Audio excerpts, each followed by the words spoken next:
আজকের এখনো পর্যন্ত সূর্য ওঠেনি। এই যে ফাঁকা রাস্তা, আমি আর তুলিদি হাঁটছি, আর রাস্তাটা পুরো ফাঁকা ফাঁকা, আর এখনো সূর্য ওঠেনি, ফাঁকা একদম। মেঘলা হয়ে আছে মনে হচ্ছে। আমরা তো অনেক ভোরে বেরিয়েছি, 5টা বাজে এখন।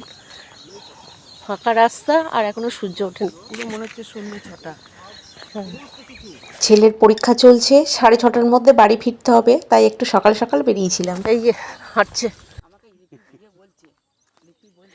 হাঁটতে বেরিয়েছি সবাই।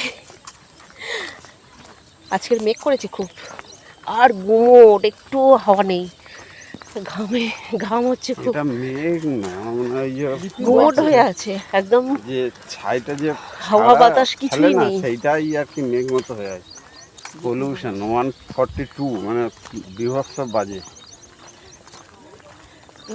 দৌড়াচ্ছে সামনেরটা।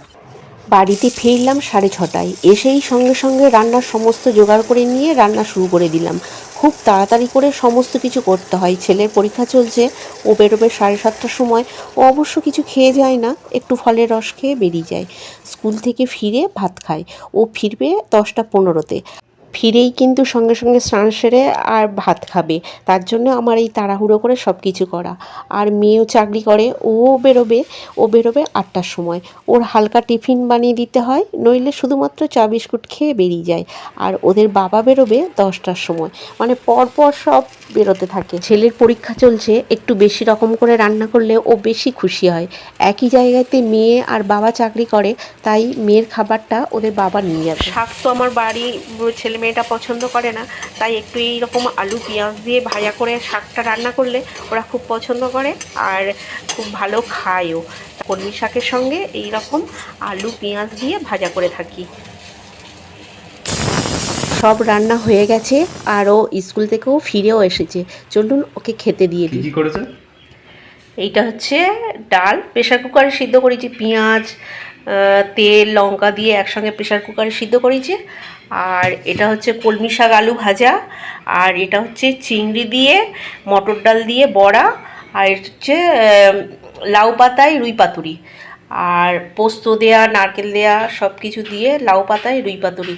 একটা শসা, একটা শুকনো লঙ্কা দিয়েছি, বড়ার সঙ্গে খাবি, ভালো লাগবে নে। আর ওটা হচ্ছে জল। গরমের মধ্যে এত কিছু করে? ওকে প্রথমে টেবিলে খেতে দিয়েছিলাম, গরমের জন্য ও থালাটা নিয়ে, খাবারের থালাটা নিয়ে নিচে বসে পড়েছে। এত গরমে আমার কষ্ট হচ্ছে, ও বুঝতে পেরেছে, ওই জন্য বলছে গরমের মধ্যে এত কিছু করে। পাতাটা ভাত দিয়ে সঙ্গে মেখে খা, ভালো লাগে।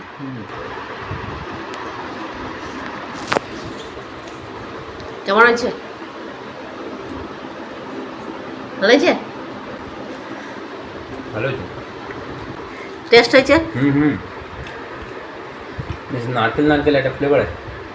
ঠিক আছে, খেয়ে নাও। আজ এই পর্যন্ত। প্রচণ্ড গরম পড়েছে। আপনারা ভালো থাকবেন, সুস্থ থাকবেন আর নিজেদের খেয়াল রাখবেন।